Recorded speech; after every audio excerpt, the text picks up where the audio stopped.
Cenab-ı Uhud okuyası olgan, Uhud savaşı. Peygamberimizin ошол tarixinde öte çoğun savaşlardan iki olgan. Badr savaşı, ondan keyin Uhud savaşı. Uhud degende mынау тоонун атынан койгон. Ошол тоонун аты алышы бул Uhud savaşı дейт. Ошонун uzunluğu bir 7 kilometrenin tekerek eкен. Şirinası bir 2 kilometreye çeyin деп айтылат да. Ошол жерде.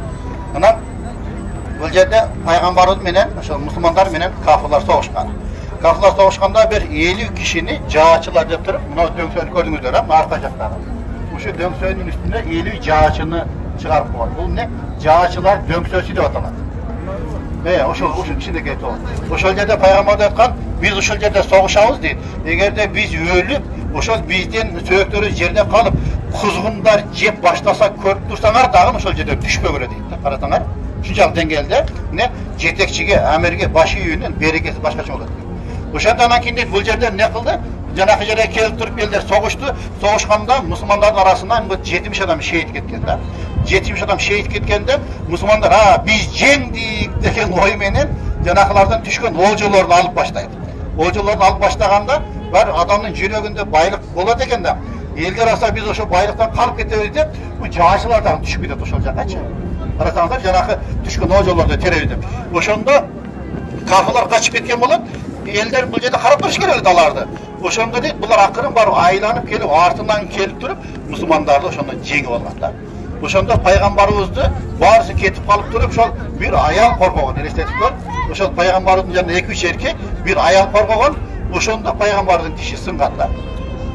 Эме элестетип көрүлөт. Ошондо 70 сахаба ошол жерде мындай өлүп жатканын көрүп дагы, ошондо арасында пайгамбарыбыздын атасы менен бир тууган, ким эле Хамза. Asadullah деп koydu, Allah Teala'nın arslanı деп. Ошол жерде өлүп жатканын көрөт дагы, аны ким заказ берген? Абу Суфьяндын аялы заказ берген. Анын атасын бир туугандарын өлтүргөндө, ошо бир кулун айткан, сен дейт, эгер ошол Хамзаны өлтүрсөң, мен сени кулдуктан азат кыламын дейт да баягы жерде. Ошентип баягы жерде эмне? Эптеп азат болуш үчүн ошол Хамзанын артынан аңдыган да баягычы. Анткени кулдуктан бошолуш керек да. Ошентип баягы өлтүргөндөн кийин келтир мен сенин бооруңду жеймин деп ант ичкен экен да. Хамзанын ошол жерде көкөрөгүн жарып туруп, боорун алып туруп, ошонун канын соруп дейт. Баягы жерде жут алган эмес дейт да. Жут албаса ошону түкүрүп салган дейт. Кийин ошол жерде согуш бүткөндөн кийин бүт баарын карап туруп, ким жок деп туруп баарын караса, кафырлар ошондо аялдарын кошо эриштип келген дейт да. Аялдарын кошо эриштип келип, жанагы мусулмандарды өлгөндө кулактарын кесип ойногон дейт, кадимки карасаңар, өлүктөрдүчү. Kulaklarını kesip.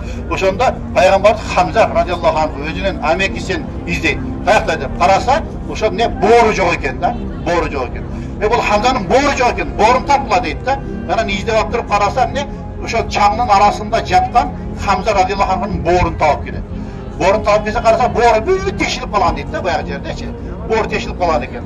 Ошондо Пайгамбар карап туруп, мында эркек баласы жок болчу.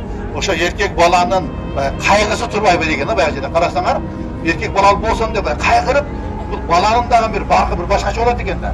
Ошентип баягы теш болгон жерден баягы тапкан. Демек бул жерде азыр мына карап көрсөңүздөр, ошонун ичинде 70 шейит кеткен.